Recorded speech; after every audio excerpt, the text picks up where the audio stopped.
जंगल में सुबह की सुनहरी किरणें पेड़ों की पत्तियों से छन कर जमीन पर बिखर रही थीं। हवा में ठंडक थी और चारों ओर पक्षियों की चहचहाहट गूंज रही थी।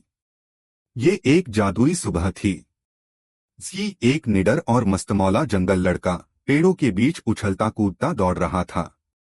उसके बाल बिखरे हुए थे, चेहरा चमक रहा था और उसके पैर नंगे थे।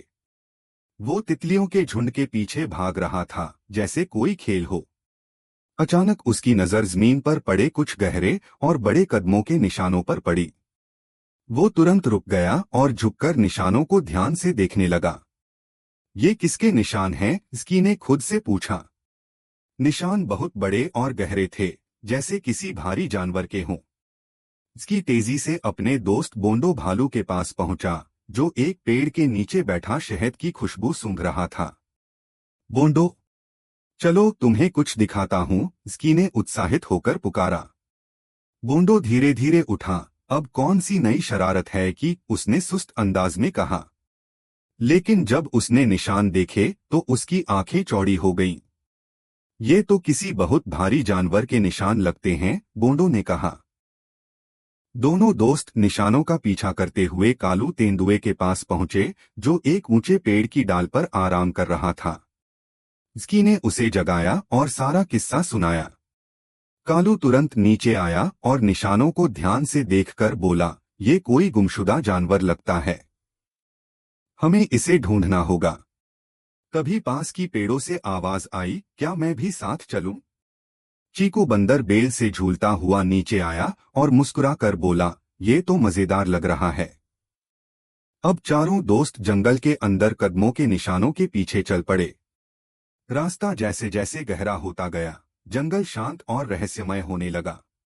पक्षियों की आवाजें धीमी हो गईं और हवा में कुछ अजीब सी सनसनी फैलने लगी। एक जगह झाड़ियों के पीछे से कुछ अजीब आवाज आई। सब रुक गए और ध्यान से सुनने लगे। स्की ने झाड़ी हटाई और उसकी आंखें आश्चर्य से खुल गईं। एक छोटा सा हाथी कीचड़ में फंसा हुआ था। वो डरा हुआ था, उसकी आंखों में आंसू थे और वो मदद के लिए पुकार रहा था। स्की तुरंत उसके पास गया और बोला, डरो मत दोस्त, हम तुम्हें बाहर निकालेंगे। बोंडो और कालू ने आसपास से मजबूत बेलें तोड़ी और उन्हें जोड़कर एक लंबी रस्सी बनाई।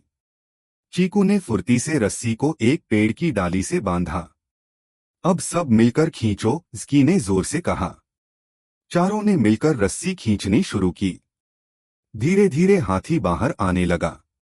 जैसे ही वो पूरी तरह बाहर आया, वो खुशी से चिल्लाया और अपनी सूंड से स्की को गले लगा लिया। सब हंस पड़े।